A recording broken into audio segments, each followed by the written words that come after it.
السلام علیکم ورحمۃ اللہ وبرکاتہ۔ بانج عورت سے شادی کرنے پر ایک حدیث آپ کے سامنے رکھنے لگا ہوں۔ سنن نبی داؤد شریف کی یہ روایت ہے اور حضرت معقل بن یسار رضی اللہ تعالی عنہ اس روایت کے راوی ہیں۔ وہ فرماتے ہیں کہ آپ علیہ الصلاۃ والسلام کے پاس ایک شخص آیا اور عرض کرنے لگا، یا رسول اللہ صلی اللہ علیہ وسلم، ایک لڑکی ہے، اس میں 4 خوبیاں پائی جا رہی ہیں۔ وہ حسین ہے، خوبصورت ہے، وہ مالدار ہے، وہ حسب نسب والی ہے، وہ عہدے والی ہے۔ یہ چار اس کے اندر خوبیاں پائی جا رہی ہیں۔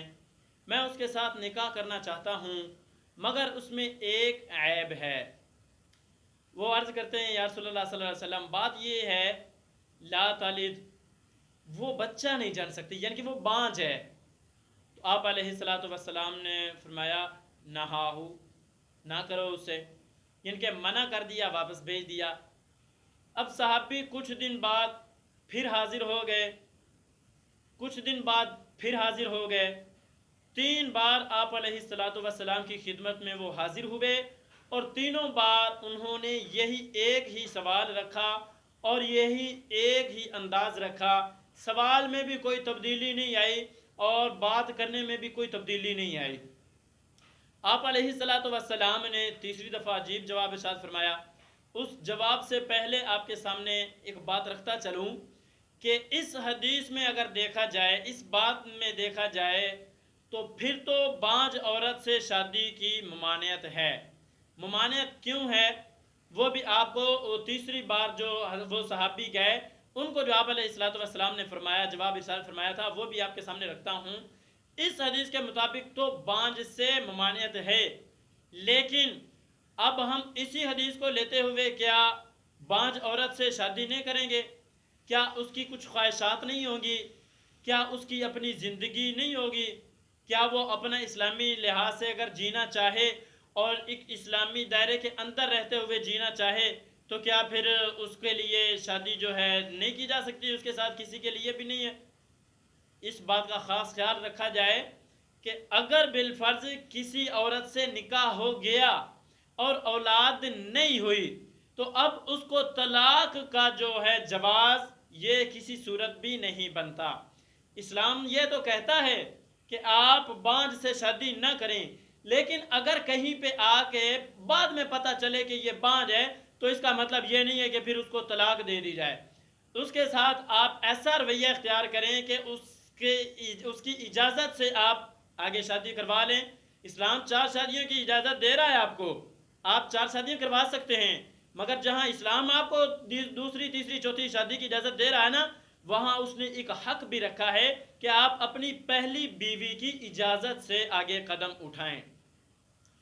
جو تیسری بار گئے، یا رسول اللہ صلی اللہ علیہ وسلم، یہ 4 خوبیاں ہیں اور شادی کرنا چاہتا ہوں، نکاح کرنا چاہتا ہوں، تو آپ علیہ الصلوۃ والسلام نے صرف یہ نہیں فرمایا کہ اس سے نہ کرو، بلکہ یہ کہنے کے بعد آپ نے یہ بھی فرمایا کہ آپ اس سے شادی کرو جو محبت بھی زیادہ کرنے والی ہو، بے حد محبت کرنے والی ہو، اور اولاد بھی زیادہ جننے والی ہو۔ یہ بات آپ علیہ السلام نے کیوں فرمائی؟ آپ نے فرمایا کہ کل قیامت کے دن باقی امتوں کی بنسبت میں فخر کروں گا کہ جی میرے فالورز زیادہ ہیں، میری امت تعداد کے لحاظ سے زیادہ ہے۔ اور اس کی ایک حکمت بھی آپ کے سامنے رکھتا چلوں کہ برما میں اگر دیکھا جائے تو 20% مسلمان ہیں، انڈیا میں اگر دیکھا جائے تو 20% مسلمان ہیں۔ ویسے بتانے میں 20% ہی آتے ہیں، دیکھنے میں اگرچہ 40% بھی ہو جائیں تو بھی کم ہے، 49% بھی ہو جائیں تو بھی کم ہے، یعنی کہ زیادہ تر مسلمان کم ہیں۔ تو اس حدیث کو دیکھتے ہوئے مفتیان کرام فرماتے ہیں کہ جس طرح 20% مسلمان باقی 80% غیر مسلم پر کچھ نہیں کر سکتے، تو اب اس کا یہی حل ہے کہ مسلمانوں کی تعداد کو بڑھایا جائے۔ اب جب مسلمان کہتے ہیں بچے 2 ہی اچھے، میں کہتا ہوں 2 ہی اچھے نہیں، جتنے بچے اتنے اچھے۔ رزق تو انسان اپنے ساتھ لے کے آتا ہے، اللہ کی طرف سے لے کے آتا ہے۔ جب ہم نہیں تھے تو ہمارے ماں باپ بھی ہمارے لیے پریشان نہیں تھے، اور جب ہم آ گئے تو ہمارے ماں باپ کو اللہ پاک نے وسائل بھی دے دیے، اور جب ہماری آگے اولاد ہونے والی ہو تو ہم کہیں بچے 2 ہی اچھے نہیں۔ اچھا، اس صحابی کو آپ علیہ الصلوۃ والسلام نے فرمایا کہ کل قیامت کے دن میں فخر کروں گا کہ میری امت تعداد کے اعتبار سے زیادہ ہے، لہٰذا اس سے نکاح کی بجائے آپ ایسی عورت سے کریں جو اولاد بھی جننے والی ہو۔ اب مفتیان کرام کہتے ہیں کہ یہ جو عورت ہے اس عورت کا کیا کیا جائے؟ تو اب جناب اگر تو محبت بھی کرنے والی ہے، اولاد بھی جننے والی ہے، پھر تو کوئی مسئلہ نہیں۔ اور اگر پہلے کوئی ایسی رشتہ داری آ گئی ہے، کوئی ایسا رشتہ آ گیا ہے کہ جس میں نہیں پتا کہ یہ بانجھ ہے، تو بھی کوئی مسئلہ نہیں۔